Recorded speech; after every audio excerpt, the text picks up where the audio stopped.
Hi there, I'm Marcus, your local realtor, and today we're going behind the scenes at Savalio & Co. Real Estate to share with you our selling secrets, and you're going to walk away with some insider knowledge and strategies that we use every day to sell homes successfully. Let's dive in.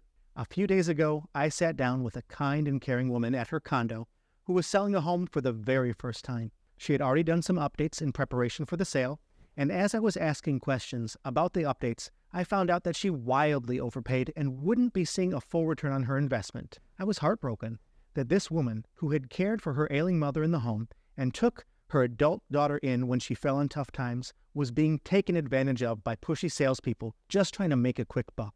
The secret is this: do not wait to begin the conversation with an agent until you think your home is in perfect condition to sell. Have them out when you're beginning to consider selling your home so they can provide you with a current valuation and one that takes into account your potential future updates. This way, you can move ahead with the knowledge of your potential gain in updating the property and make a smart decision on whether that's worth your time. My name's Marcus with Savalio & Co. Real Estate. Thanks for watching, and don't forget to like and subscribe and leave a comment below on what other realtor secrets you'd like us to share next.